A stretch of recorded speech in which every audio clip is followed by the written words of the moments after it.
Bonjour, nous sommes le 8 avril 2021 et ce que je vais essayer de vous expliquer, c'est pourquoi les États-Unis sont en train de devenir socialistes. Alors, vous allez me dire, mais pincez-moi, je rêve. Et non, vous ne rêvez pas, vous rêvez pas. Mais c'est assez curieux, c'est assez inattendu, surtout venant des États-Unis. Une explication simple, c'est le retour de balancier. Voilà, on a eu 4 ans de Trump, Trump populiste de droite, d'extrême droite, sympathisant du Ku Klux Klan, de tous les mouvements suprémacistes blancs, etc. Grand ami, bien entendu, du capital, même s'il présente ça sous la forme d'un populisme, d'un amour du peuple, voilà, d'un contact qu'il aurait très facile avec les gens ordinaires, avec les gens normaux, dans la lignée de ses programmes de reality television, de TV réalité. Mais les gens ont vu ce que c'était. Et on a vu en particulier, on a vu la tentative de coup d'État, la tentative de putsch. Je suis encore épaté de la manière dont certains Américains continuent de dire mais non, c'était pas ça, vous rêvez. Alors que moi, je vous ai fait des comptes rendus au jour le jour, des annonces du côté de Trump en disant il y aura le 6 juin, c'est l'insurrection. Mais les gens ne pouvaient pas entendre ça. J'ai dit qu'il était séditieux depuis, c'était quoi, l'été 2017. Il a fallu attendre le 6 janvier pour qu'on parle de sédition du côté de Trump. J'ai un avantage évidemment sur les Américains, c'est que je suis européen. Euh, on grandit, moi j'ai encore grandi dans une atmosphère où on se souvenait de très près de ce que qu'avait été le fascisme sous sa forme allemande, sous sa forme italienne. Euh, je dirais un milieu familial peut vous dire à quoi ça ressemble, et même si on n'en parle pas toute la journée, parce qu'on essaie, voilà, que les enfants, justement, dans une période après celle de 40-45, que les enfants aient une enfance heureuse, mais tous ces fantômes sont encore là en arrière-plan. Et donc vous vous imprégnez, comment dire, voilà, ça vous donne un instinct de reconnaître le fascisme quand il est là. Et qu'est-ce que j'ai pas eu comme ennui quand j'ai parlé de Trump comme proto-fasciste pendant sa campagne électorale, au moment de sa nomination, et puis de le situer comme un leader fasciste en train d'accéder au pouvoir. Alors, d'une certaine manière, il y a déjà une chose, c'est que les gens ont vu ce que c'était d'assez près, en particulier cette prise du Capitole du 6 janvier, et surtout on en parle beaucoup depuis, et les gens sont prêts à autre chose. L'événement de la journée d'aujourd'hui, c'est Monsieur Jeff Bezos, patron d'Amazon, qui fait une déclaration, et ça date, je crois, d'une heure ou à peu près, qui dit la proposition de M. Biden de faire passer le taux d'imposition des grosses entreprises, des entreprises américaines de 21% à 28%, je suis d'accord. Ah oui, venant du milieu d'affaires. Les milieux d'affaires ont aussi compris. Je crois qu'ils ont compris. D'abord, bon, Trump s'est véritablement fait de Bezos un ennemi. Là aussi, vous pouvez trouver ça sur mon blog. Ils ont été à couteau tiré, mais c'est pas ça. C'est pas ça. Bezos, bon, un patron véritablement, je dirais, dans la lignée des patrons légendaires américains, c'est-à-dire le type qui commence son entreprise dans son garage avec une table et une chaise, qui emballe des livres, qui les emballe lui-même avec sa femme, il les emballe lui-même dans des cartons, et ça devient un empire. On avait vu il y a quelques jours, c'était autre chose, mais là aussi ça venait des milieux patronaux. De quoi s'agissait-il? C'est la Géorgie, l'État de Géorgie, un État, bon, un des États centraux de la guerre de sécession, donc de la guerre civile américaine, État esclavagiste, et qui élit en novembre, qui élit pour la première fois un sénateur afro-américain, qui n'en vient pas et qui tente de modifier ces lois de manière à décourager les électeurs noirs la prochaine fois de se présenter aux élections. Avec des mesures qui passent dans la loi et qui sont comment dire, d'une mesquinerie, d'une bassesse incroyable, comme de se préciser dans la loi des élections qu'on n'a pas le droit de distribuer de l'eau aux gens qui attendent dans la queue pour voter. Pourquoi? Eh bien, parce qu'il y a très peu de bureaux de vote dans les endroits où ce sont des Afro-Américains qui votent. Donc, les lignes, voilà, pour les queues pour voter sont extrêmement longues. Et donc, rien n'est assez bon pour essayer de décourager ces gens de venir voter, comme d'interdire qu'on leur distribue de l'eau pendant qu'ils attendent. C'est triste, bien entendu, c'est triste. C'est un peu inattendu, excusez-moi, d'un part d'un parti républicain. Je vous rappelle que Abraham Lincoln était républicain, mais ça, c'est dans la lignée de ce parti qui est devenu un deuxième parti aux États-Unis, mais qui est devenu absolument l'otage de Trump et qui reste fascisant parce que les gens qui en font partie ont bien trop peur, excusez-moi, qu'on leur présente, voilà, que dans les prochaines élections, il y ait un partisan de Trump qui se présente contre lui, et donc ils ont peur. Mais que se passe-t-il? Donc la Géorgie vote cette loi, avec tous ces trucs mesquins pour empêcher une partie de la population de la décourager d'aller voter. Et qu'est-ce qui s'élève contre ça immédiatement? Coca-Cola, la compagnie Coca-Cola, toute une série de compagnies en disant nous allons boycotter l'État de Géorgie. Il y a une grande finale sportive, je ne sais plus ce que c'est, mais qui est déplacée aussitôt dans le Colorado. Le monde des affaires. Et j'ai relevé, on n'est pas en France, hein, on était aux États-Unis, j'ai relevé au fil des années récentes des changements de cap du côté des syndicats patronaux aux États-Unis, en particulier la remise en cause par la Round Table, c'était il y a 2 ans, 3 ans, la remise en cause de ce principe fondateur, central à l'ultralibéralisme, que l'entreprise travaille uniquement pour son actionnaire. Lié de manière farfelue, mais personne n'avait fait attention à ça, par M. Milton Friedman, à une notion complètement fausse de la compagnie comme étant possédée, que les propriétaires d'une compagnie, ce sont ses actionnaires. Non, ce sont des actions, ce sont, comme le dit l'anglais d'ailleurs, ce sont des shares, ce sont des participations à l'intérieur d'une compagnie, aux États-Unis d'ailleurs, comme ailleurs. Ce ne sont pas des titres de propriété, ce sont des titres qui donnent droit à une partie des bénéfices d'une société. Donc, grande surprise. La plus grande surprise, c'est M. Biden lui-même. Je viens de regarder une vidéo en disant, Monsieur Biden en est à un peu plus de 60 jours de son mandat. Il n'est pas encore même au 100e jour. Et dans cette vidéo, vous mettez en parallèle des déclarations pendant la campagne électorale de M.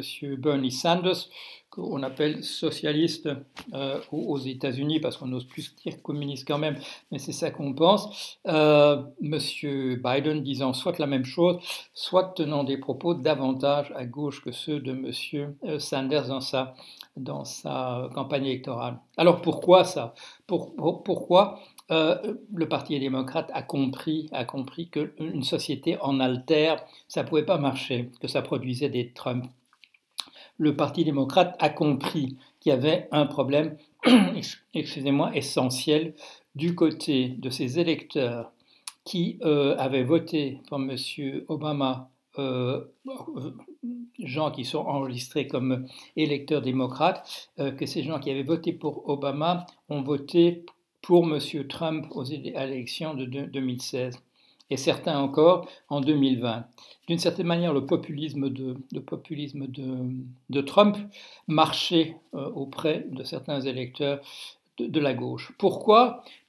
Parce que la société ne marche pas. Parce que c'est devenu une société en altère, c'est-à-dire où il y a d'un côté une grosse boule avec des pauvres, et de l'autre côté, une grosse boule avec des riches. Et entre les deux, il n'y a plus qu'une barre extrêmement fine, là où se trouvait autrefois la classe moyenne. Le programme que M.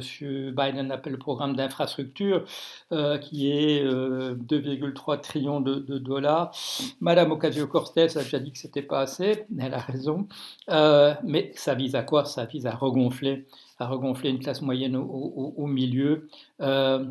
On dit c'est keynésien, bien entendu c'est keynésien. C'est keynésien dans le sens où quand Keynes disait ce que nos sociétés modernes, et il parlait en 1936, ont perdu de vue, c'est qu'on ne peut pas travailler, on ne peut pas faire fonctionner un gouvernement, on ne peut pas faire fonctionner une nation dans le dissensus généralisé, quand la motivation des gens, c'est le ressentiment.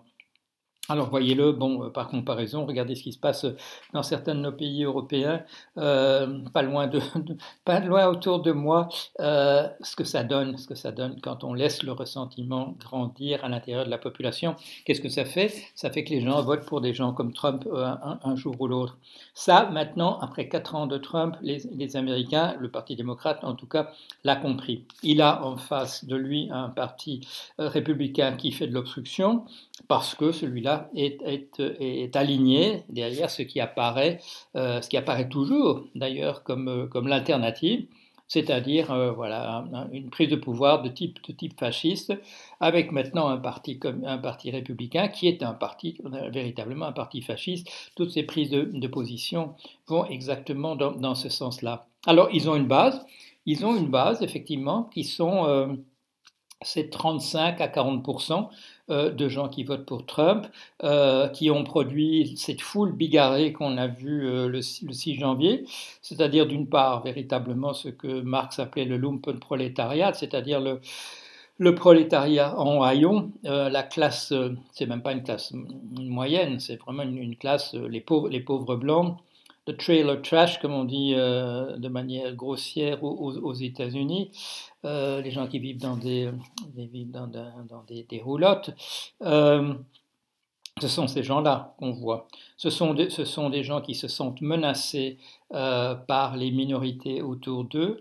Ce sont des gens, comme l'avait très bien montré ce monsieur Metz dans son livre, qui préfèrent voter contre leur intérêt de peur que voter dans le sens de leur intérêt ne bénéficie d'abord ou en même temps à des minorités latinos, noirs, etc., aux États-Unis. Des gens qui ont peur d'un déclassement, des gens qui sont obsédés par le clash des... comment appelle-t-on ça, le choc des cultures, des gens qui vous tiennent tout ce discours sur le grand remplacement et qui réagissent à ce qui est effectivement un glissement dans la population, dans la constitution démographique des États-Unis, d'un pays qui est de moins en moins majoritairement blanc. Des gens qui, n'ayant aucune fortune, trouvent comme seul réconfort dans le fait que un président à la Trump leur dit mais regardez cette racaille autour de vous, vous n'êtes quand même pas de ce niveau-là. Et pendant ce temps-là, il baisse le taux d'imposition sur les entreprises pour le faire baisser jusqu'à ce niveau de 21% où on est en ce moment. Alors tous ces gens-là, là aussi les démocrates ont compris, tous ces gens-là, ces gens qui se sentent déclassés, qui vivent dans des régions des États-Unis qui s'appauvrissent, tous ces gens-là, parce qu'on vient de faire une enquête, voilà, on a quand même 400 noms de gens qui ont été arrêtés à la suite de la prise du Capitole le 6 janvier, on regarde d'où ils viennent. Ce sont des pauvres blancs, ce sont des gens qui sont des suprémacistes blancs parce qu'ils essayent de se raccrocher à une identité, parce qu'ils ne peuvent pas se raccrocher à l'argent qu'ils ont, parce qu'ils n'en ont pas, et c'est la seule chose qui leur reste. Là aussi, le pays est en train d'avoir, enfin, les côtés démocrates, on a compris ça, et on va essayer de saper cette base de gens fascisants en faisant des gens moins mécontents, en faisant des gens moins frustrés, moins des gens qui sont dans le ressentiment, qui sont dans l'éructation et dans la véhémence, plutôt que dans la recherche de solutions. Si ces gens-là ne se tournaient pas vers les solutions, c'est parce qu'on ne leur en présentait pas non plus. Alors qu'est-ce que ça va donner? C'est pas évident parce il y a de fait une constitution de la société avec une minorité de 40% qui sont fascisants. C'est pas, on reste quand même au bord de la guerre civile. Et on voit comment dire, les inquiétudes. Dès qu'il y a un incident maintenant du côté du Capitole, on se dit que c'est sans doute pas terminé du côté d'un terrorisme de suprémacistes blancs, puisqu'on sait qu'ils sont là. On essaye, je dirais, comment dire, d'une certaine manière, de transformer cette histoire d'invasion du capital comme un problème purement judiciaire, de gens qui vont passer devant les tribunaux. Par ailleurs, on le sait, Trump va être affaibli de manière majeure par la multitude de procès que lui font les uns et les autres, dont la plupart étaient déjà en cours. Toutes ces choses qu'on a mises entre parenthèses parce qu'il était président de la République et qu'il existait cette tradition, ce texte, ce précédent du ministère de la Justice disant qu'on ne peut pas inculper un président en exercice. Tout ça, les 25 accusations d'ordre sexuel à l'égard de monsieur Trump, rien que les examiner une à la fois, ça va déjà prendre pas mal de temps, plus toutes les malversations de ces entreprises, plus la possibilité de l'inculper pour sédition, pour avoir véritablement appelé à une insurrection dans son pays. Alors, est-ce que les États-Unis vont être socialistes dans 4 ans? On va voir, on va voir. Il y a 3 mois, j'aurais dit, j'y crois pas beaucoup, mais j'attire l'attention ces semaines dernières sur le grand sourire de Madame Alexandria Ocasio-Cortez en disant elle ne sait pas ce qu'elle voit, elle se pince, elle comprend pas, mais en tout cas, elle a un sourire sur les lèvres. Je crois qu'un certain nombre de politiciens américains, démocrates en particulier, ont compris que l'avenir de leur pays, il est du côté de Madame Ocasio-Cortez. Ils ont compris qu'il y a une identification de la jeunesse américaine avec elle, qui se reconnaissent en cette personne, qui n'est pas, voilà, elle est portoricaine, d'origine par ses parents, mais je crois que les jeunes Américains ont compris que les États-Unis, c'est ça l'avenir des États-Unis. C'est cette population qui va reconnaître pour la première fois comment elle s'est constituée. Il y a une ministre d'origine amérindienne, maintenant au gouvernement de M. Biden. On n'a jamais vu, je dirais, des profils aussi différents du point de vue de la diversité ethnique que dans son cabinet, comme on dit là-bas, c'est-à-dire dans son gouvernement. Une des choses dont le pays s'est rendu compte, et c'est ça la grande frayeur de ceux qui aiment Trump, c'est que le pays a changé. Et le pays a changé et voilà. Mais ce qu'il faut faire, et ça je crois qu'ils l'ont compris, c'est ça qu'ils vont essayer de faire, il faut que cette frustration qui fait qu'une grande partie de la population, ces électeurs de Trump, considèrent que la mer monte et d'une certaine manière, ils vont se noyer. Il faut leur enlever, il faut leur retirer ce sentiment de se noyer. Il faut les faire venir dans cette Amérique qui est possible et qui est une Amérique, ça on le voit aussi, où M.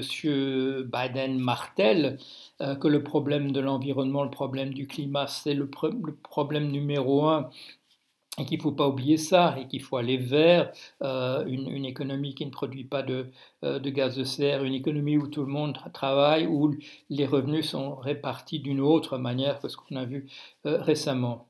Est-ce que ça va réussir? J'espère, je l'espère.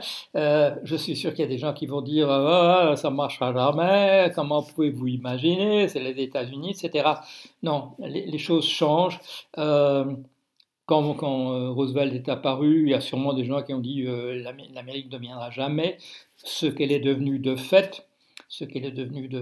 Et je souris parce que je pense toujours à ces Et vous allez reconnaître le Paul Jorion là-dedans. Je pense à ces films des années 30, ces films musicaux, avec cette chose formidable qui fait de ces films des choses qu'on peut continuer à regarder, où on disait, voilà, il faut un certain nombre de gens qui viennent danser parce qu'on va faire un film musical.